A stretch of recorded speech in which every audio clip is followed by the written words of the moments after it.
Good morning, good afternoon, or whatever it is for you, golden peeps. It's your golden girl, Goldy Locks.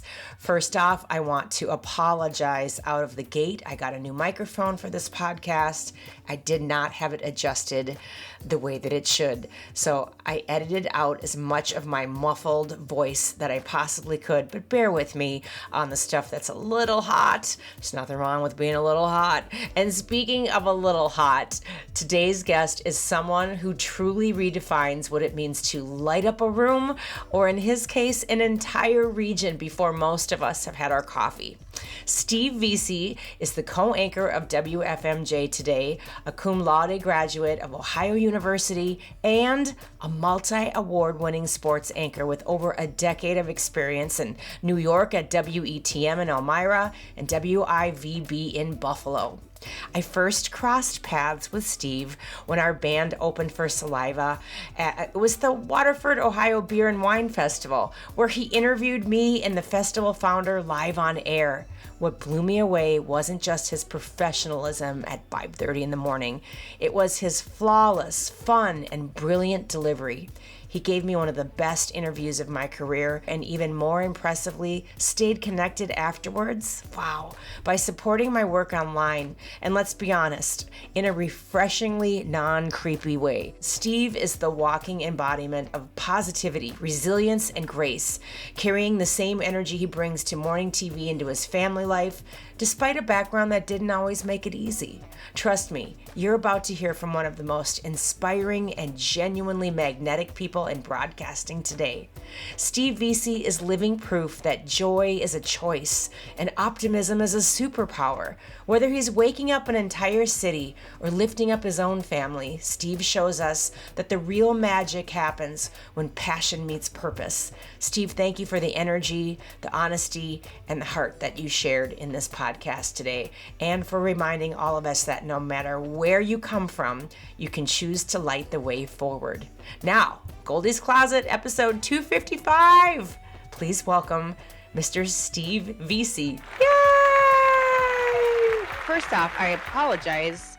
It's okay. Don't worry about it. No, I just, what a dumb assumption. My dad used to always say, when you assume. Don't worry. Like Okay. I was when I worked at a country club when I was in high school, and my manager's name was Marilyn, and so her thing was, when you assume, you make an ass out of you and Marilyn. So that's what I always think of. That's a great lesson. One of the reasons that I really wanted you to be on the podcast was you have such an interesting and different life than other people.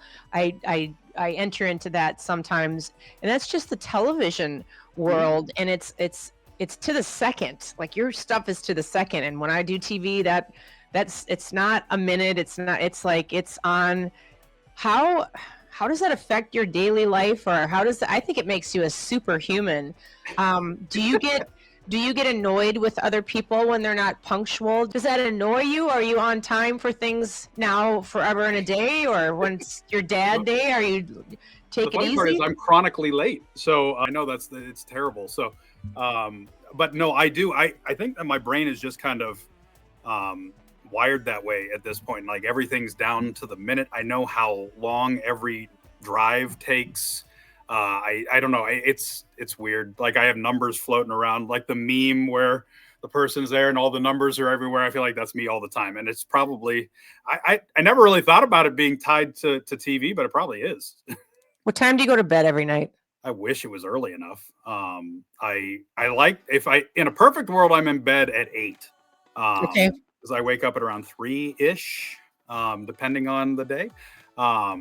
But I also have 4 kids, and they have sports, and baseball season's honestly the worst. My youngest is in Little League now, and they have games that go until like 9 o'clock at night sometimes. So it is not ideal.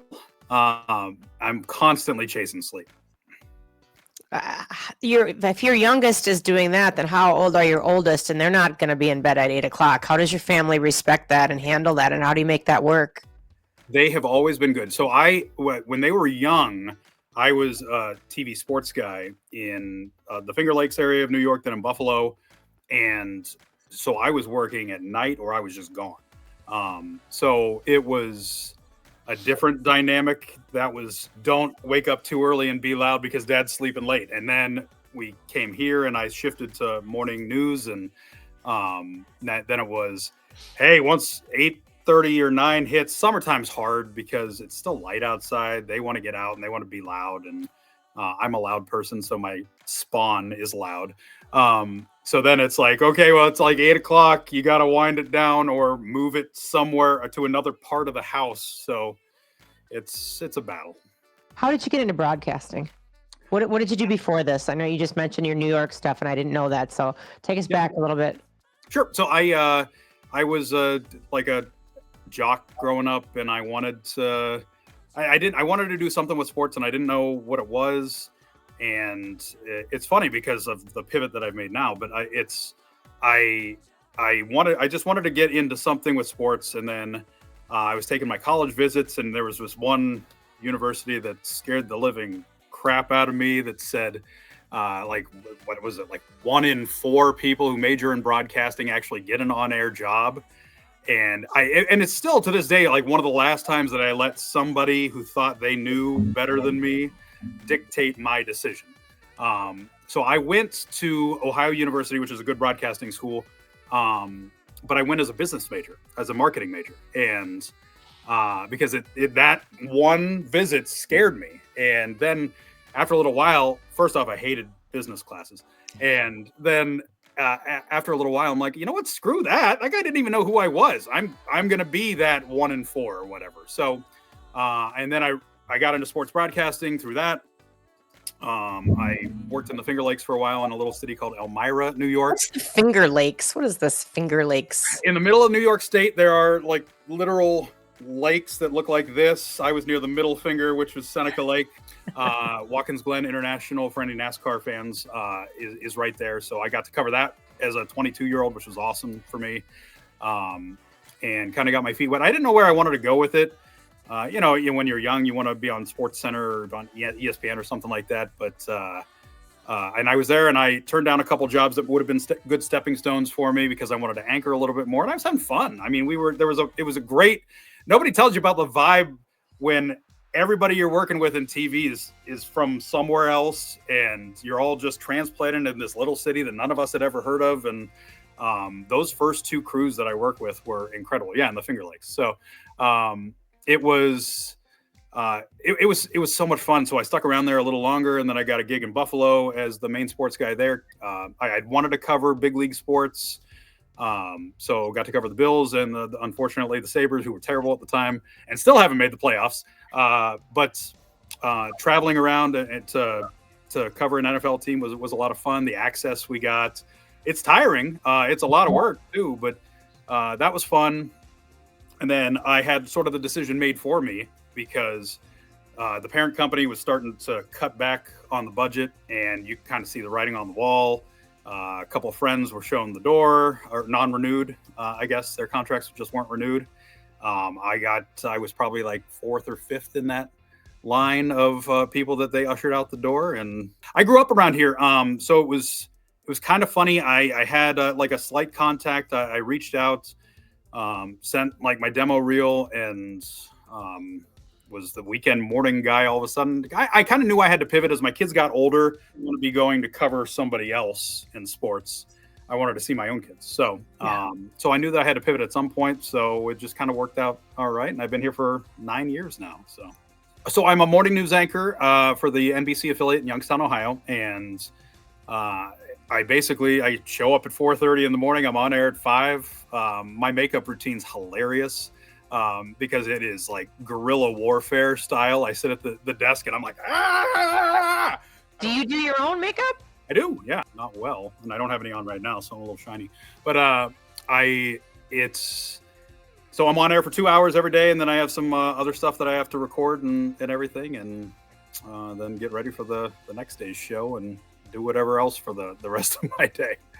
I had the privilege of being interviewed by you, and I mean, you're just spot on, flawless machine. I saw so much chaos behind the scenes. No one would have ever known it, but it's like you're operating everything. Like I would assume that you said you have some extra things to do that you're programming too. So, I mean, how did you learn all of that when you were in broadcast with sports, or is it like you're now in Youngstown and you have to wear these other hats because it's a smaller station, or where did you learn that in school, or was it hands-on, or how did that all come about? So I have to run my own teleprompter here, which I I know. never had to do. Even in the smallest market that I worked in, didn't have to do it in college. So that was a learning curve for me, even coming here. But it's I don't know. I think that I got better at it, or I like really honed it in when I was in Buffalo. There was a great one of my friends that was a longtime photographer with the Buffalo News. It's funny because the NFL draft is going on today, and this one of my favorite memories is during the draft, and everybody is lined up, like all the local affiliates, some national guys, regional networks, and we all are in a line. And he got this amazing video. Shoulder to shoulder, just you can't see it. It's like 2 feet from each other, and we all hit within, I don't know, 30 seconds of each other. So we're all talking at the same time and trying to tune each other out, remember what we want to say, and hit on our main points, and send it to our sound bites and everything. So I got used to being that duck swimming along where everything's going really fast underneath, but it's all calm waters that everybody sees on air. So, I figured if I could do that, then I could do just about anything, no matter who's talking to me in my ear at the time, no matter, what guest didn't show up, or what camera didn't work, or whatever. So yeah, just kind of, you roll with it. It's live TV. It's fun. So, and you have this just super positive disposition and vibe and attitude, and I love that. And you're so not creepy to me, which I can count on the four finger lake. Yes. It's about what? No, you're just a delightful guy. I've got a friend who works in healthcare, Mhm. and he's about as high up in healthcare as they come, and he just knows a lot of stuff. Yeah. I'm assuming that you know a lot of stuff. How is it when you have to report on things sometimes when maybe you don't personally agree with the viewpoint that kind of has to be made, or the overall tone? Like, how do you separate yourself from that without it affecting you, or bringing it home to your family? Because I think a lot of people listening and watching that, they just have jobs where they get frustrated at, and you just seem to make everything a party and everything fun. But I know, and again, we're not talking about your current job or position. Yeah. This could be all along. Like, how have you separated that? How have you kept it separate? The hardest time that I ever had with it was during the pandemic, because we weren't allowed to have in studio guests, so everything was through Zoom, and you lose a little of that personal connection. Yep. But I mean, it was just felt like every story was just beat you over the head with something negative, and it was hard not to let it drag you down.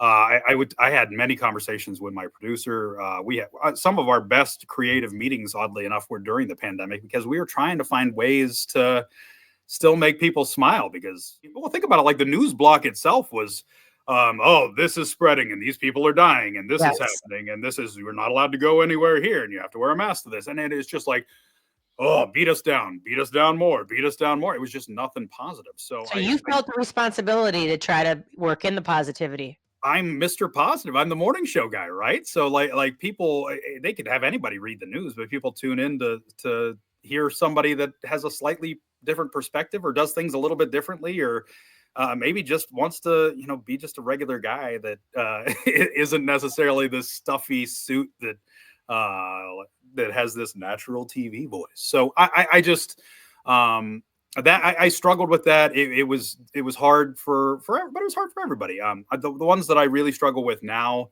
and I think it's nothing controversial in terms of like viewpoint. Like when we have to read a story, I have to read a story on air about somebody who did something to children or something like that. Like those. It's news. It's when somebody does something terrible. Unfortunately, that's stuff we have to report. It is so unbelievably hard for me not to make a face. Sometimes, well, think about it. When you're reading, sometimes I'm not able to read ahead, and I'm hearing about. We don't go into great detail, thank God. But even like, tap dancing around whatever somebody did that's horrible, makes me feel some sort of way, and it's challenging to stay neutral when you're reading something about somebody who did something terrible, and you're just you're hot burning while you're sitting there and trying to be neutral. professional wrestlers would not make good anchor people. It's the complete opposite, because you have to go the other direction and really play it up, even if you're not into it. What was one of the stories that really got you during the pandemic that you remember that sticks out? Was there one in particular that just like you remember, and then you remember trying to counteract it in some way? It's actually the stories that I remember from the pandemic are the ones that we did that were positive. That Like such as? So there was a couple locally that had been dating, and they had this whole like dream. They were middle aged. They'd met and fallen in love, and they had this big dream wedding, and they couldn't do it, and so they went out and they made the best of it. They got these pictures. There's a park in Youngstown called Mill Creek Park. It has this big silver suspension bridge that the bride was obsessed with. It's like her fairy tale, and so they found a way, even through like the no contact and anything, and not having their dream wedding, to still get the wedding pictures that she wanted out at what that. No contact? God, just I know, right? So it's I'm so I know. I'm sorry for bringing back bad memories. No, bring it up. I asked you. It's just like I just go back to that time, and it was just. I mean, I'm not going to get into it. My viewers lean a certain way, but I just wonder, like, sometimes what all the people that we couldn't see that passed, that I know would have been wonderful for them to have visitors one last time, or I'm just like, whatever, keep going. We're at the bridge. Yep. Yeah. No contact. Yep. They were able to do that, and they found a way to make it special and make it memorable and make it something that was and even talking to them. And it's funny because I ran into them at the grocery store. Probably 2 years after I did the story. And they were just like still so unbelievably happy, beaming and everything. And it's kind of like what we were talking about earlier, how you just like, some people just ooze positivity, and I've always been drawn to people like that. And so that one stuck out to me for sure. There was another guy who is now a former employee at a children's museum in Youngstown, who goes by the name Mr. Ralph. Everybody in Youngstown knows who Mr. Ralph is. But he, like, I called him one day, and I'm like, dude, we need somebody to make us smile. And you're my guy. So what do you think? And we just kind of kicked ideas around, and he ended up coming on my show every Friday for months. Really? As we had to do it remotely, and we set things up, and we kind of tried to go as outside the box as we could and still stay within the parameters of what we had to do. And we would talk a little bit, and he would do like a fun science experiment live on air. And so during the pandemic, that was like one of the things that I looked forward to every week, because everything was so heavy. But every Friday, right before the weekend, we knew that Mr. Ralph was going to be on our show, and he was going to have an experiment. And then the first time that he was able to come in and do it in studio again, when we had guests again, was just, I don't know, like one of the coolest things. So it was, so I remember the happy stories. Like I everything else kind of blended in. And what was your childhood like? Did you have a traumatic childhood? Hell yeah. Okay, because I mean, like, happy had a traumatic childhood. No, I'm just saying, like, because I tend to always see things a little too bright, and people are like, "What's up with you?" But when I mean, I won't get into it, but like, it wasn't so bright, and like but I am cynical, and I always I force myself to see the cup overflowing, even though by nature I'm pessimistic and negative, and I have to battle that every day because of how I grew up. Mm-hmm. It was very whatever, next story. But I had a therapist as a young child, because I was doing modeling and acting when I was 3, and thrown into that. I wanted to be in it. I wasn't thrown into it. I begged for it. But all those movies and being around adults, Steve, and just it messes with a little kid's head. And then there was a lot of abuse and trauma in there and all kinds of things. But this one therapist said that your sunny disposition and always seeing everything as positive, or trying to, she said, that's a gift from the wound. And I thought that was a beautiful phrase to kind of sum up people that didn't necessarily have it, so without digging into too much of it, you did have a few rocks thrown into the cogs then when you were a kid, and you've chosen to just move forward. And damn it, there's so many people that I know that they just live God dang it, it's on the calendar. They look forward to anniversaries of depressing things, and they celebrate it and they anticipate it. And it's just like, there's a reason that the rearview mirror is, smaller than the windshield. I love that metaphor and comparison. And it's like, there's so much beauty out there and great shit that we can focus on. So, all right, your childhood, it shaped you then. Yeah, I mean, and it was more my teenage years. So my mom got cancer and died like that when I was 16. My parents had divorced 6 years earlier or so. I saw my dad every once in a while, but he was an alcoholic, and so having him come back into my home, and then he didn't really know how to process it all, and he got married to some lady he barely knew, and she brought another bad vibe into the house and everything. Was she mean to you? No, she just she was the ruler of the house all of a sudden. My mom died of lung cancer. I'm very anti-smoking. And she openly smoked multiple packs a day in my house, and it was just not a good thing. And then my dad passed away a couple years later when I was young. And it happens. I mean, it's just the hand that you're dealt. So I grew up in a small town too. A lot of people, my immediate friend group, we were all focused. We were all gonna, move on and do better things and go out into the world and save the day. Didn't really have much ambition, so it was kind of like a two-pronged attack a little bit. That hey, there's the guy with dead parents who came from the small town. And he's probably just gonna stay there. So but for me, it was always you don't fail. There's never going to be me veering down that path that I just gave up or saw only the negative or anything. It's you just kind of, you process it. It wasn't easy. Don't get me wrong. It wasn't like I just turned the page when I was 16 and everything was hunky dory, but it was, you kind of take that and you let it fuel you in some ways. And now I talk about my kids all the time. I have 4 kids. I remember what it was like to be at the center of the jump circle in high school right before a game and look over and there was nobody there for me. And I still, even now, God, I hate that feeling. I hate it. That's one of the reasons why me falling into the shift, while I hate waking up at 3 a.m, don't get me wrong, there's nothing good about that. It does give me the chance that I'm always able to be there for whatever. I've been able to coach almost all my kids to some extent, and still do. And I'm there for every game. I'm not traveling on the road and missing stuff. And it was, I don't know. So I get it. Everything happens for a reason, I guess. Yep.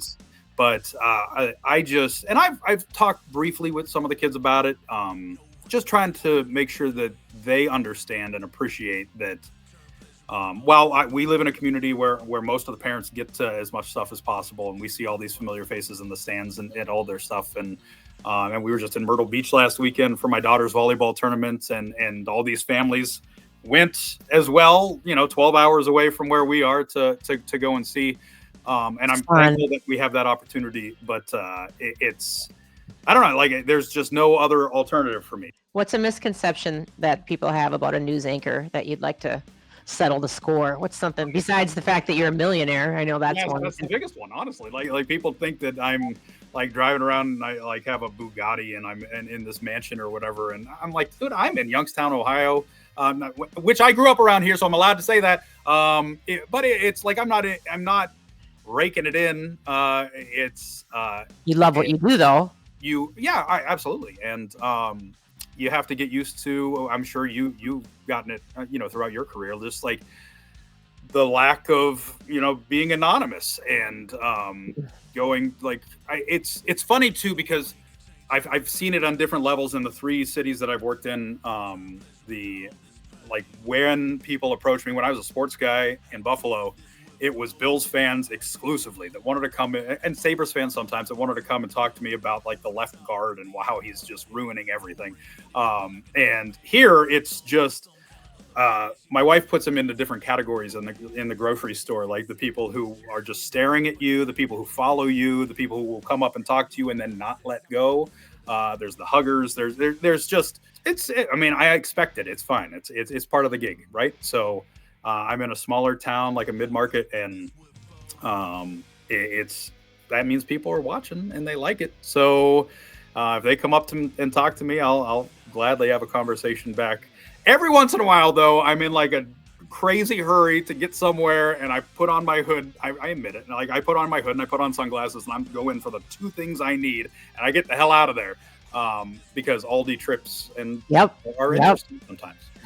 Now I get that. I was going to say, are you ever in a mood where you're not as happy, or like that's the worst is when I say it's a mood that I shouldn't be around humans, Steve. And I just like, I'm foul, but I need to go somewhere. And usually I'm pretty lucky. God shines on me and I just can be in and out, but there's nothing worse than like when you're mentally not in a great space and somebody does approach you, and then God forbid they say something like a little sus, like they're asking for it. That's hard. I had my winter weight. I like to call it. So like that's a fun one. I'm a creature of sunshine. Like, I love like spring, summer, fall, but man, I hate winter sometimes, especially after living in Buffalo for a few winters. That's ruined winter for me forever. But like I gained a little weight, and people are just, man, they have no filter. I guess part of it is that they kind of feel that they know you and everything a little bit. But holy hell, like some people will say the worst things. They're like, hey, might want to lay off those donuts that the lawyer brings in on Fridays because your button's getting a little tight. I'm like, thanks, bud. Appreciate that. I'm always amazed at the sort of just the lack of a filter people have, and it goes beyond that too. Like we sign autographs at a county fair every year, and people come up to me and say some of the like craziest things that you would. I'm not even like comfortable like saying some of that stuff out loud, like things that they do like with their wife in their bedroom, like telling me, I'm like, why are you telling me this? I will say though, like I'm glad that I'm a dude in this business, because it's absolutely, because there are some creepers out there that send them horrible comments. I've worked with multiple women who've had to deal with stalker situations, legit, like go to court. Groundbreaking, or it could be something really simple that it just taught you like a huge lesson that we can all learn from. It isn't really a story. It was a conversation I had with a former boss. Okay. And it taught me something about myself that was a really good lesson. Because when I got to Buffalo, I was really young. I mean, I was like 30, but I was young for that job, the job that I had. And like they were cutting staff around me. They were paring down our sports department, and I just kind of like took it. I didn't feel like it was my place to step up. And then he comes to me one day. I remember this conversation. He sat down, and like that he needed me to do an extra like 5 minutes a day, and 5 minutes on air in sports is quite a long time. Like it's so we had our 10 o'clock show was an hour long, and I had like about a minute and a half in at about like 20 after 10, and he wanted to add an additional 5 minutes at 10 till 11 every night. And this was like right as I was losing my producer, and they weren't replacing him. And I'm like, so you want me to like literally almost double the amount of content I'm doing a day, and you want it to be original with fewer staff members? And he's like, yeah, can you do it? And me being like, gung-ho guy, and believing in myself, was like, yep, I'll do it. And then I had to figure things out, and then that led to meetings with like different, and me working with staff members. A great friend of mine who recently passed away, who worked there for a long time, was our satellite truck operator. Spent a lot of time with him on our training camp coverage. He got this backdrop, and we took out a desk in the sports office, and we made like a little elevated interview set, and it looked good. So I ended up, it was a lot of work, but I learned that I should first off stand up for myself a little bit more, and second, that I could seriously do it. I was getting so burnt out from trying to book all these extra interviews and having people come in at like 8 o'clock at night and sit in this little interview set in our sports office and just to do a 5-minute interview or a 4-minute interview every day. And it was a lot. Like I still look back on it and I made it work, but I wish I would have been able to put down and say, just give me more help. Like that would be, I'm not good at asking for help. I always think that I can do things like myself and that's fine. But that one got me not into trouble, but like I was trying to just keep my head above water some days, just trying to get everything. Because you still want to break news about them signing somebody. You still want to get to, point A and point B. And it was, talk about burning the candle at both ends. It was, I have a much better work-life balance now.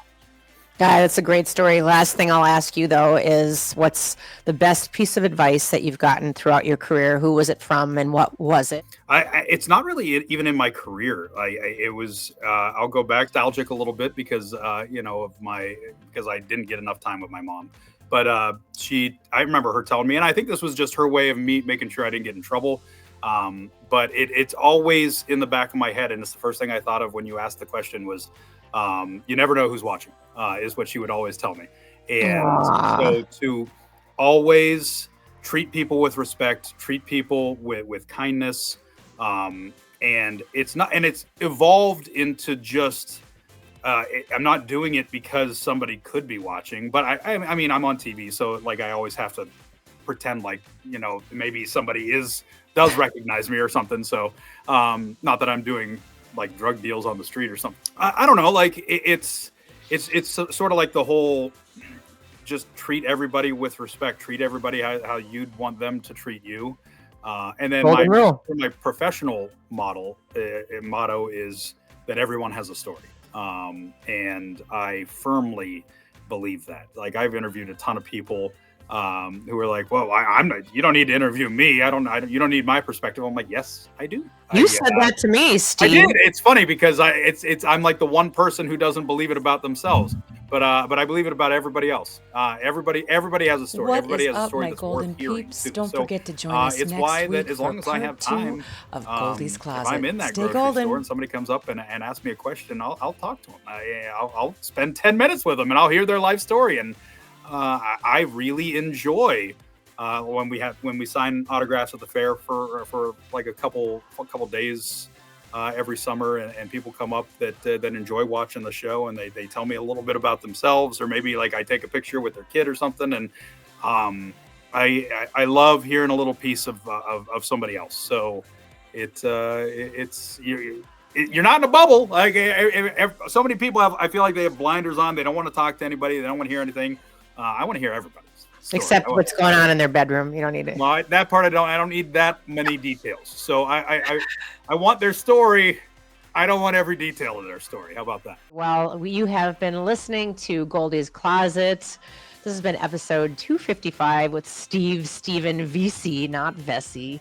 We just want to thank everybody for listening, and wherever it is that you listen to this, thank you. If you're driving to work, if you're at work, we've got so many people that are on the daily grind, and I just can't thank you enough for letting me into your home and your soul, or your car, coming into Goldy's Closet. But we want to thank everyone. Stay safe out there. Always be free and stay golden. And then you know what? We clap at the end. You better do it. We do a little Muppet clap. Yay!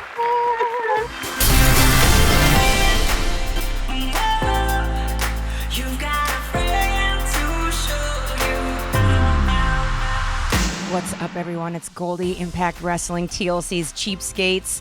Ted Nugent's running wild from him somewhere in the woods. And maybe you've seen our band, Goldy Locks Band. We're out there, we're on tour, but now we're connecting on Cameo. So I want to tell you that I am here to be your humble servant. And that's whatever you need said for you, for a friend, a shout out, a golden shout out, you name it, here and on it. Now, just reminding you, keep it classy, keep it cool, and keep it above the belt. But I want to offer you something a little bit different. Just remember, if I'm not on the road and I've got access to these next beauties, we can always have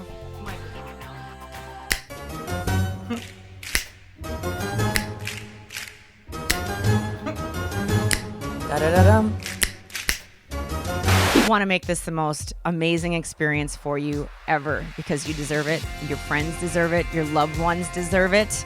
And just remember, I can sing you a few lines of a song. It can be from anywhere, like it can be from somewhere over the rainbow, or it could be near, far, wherever you are.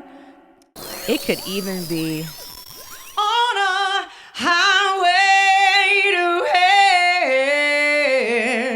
hell. It can even be from there. Oh, and keep in mind, not all requests are the same. Maybe your motivation comes with a harder edge. Maybe you need a more jagged little pill. There's nothing that I love more than playing the heel. So if you need your message delivered with more, what's the word I'm looking for? Intention? Please specify. Can't wait to connect with you on Cameo. Thanks so much for being here. Stay golden.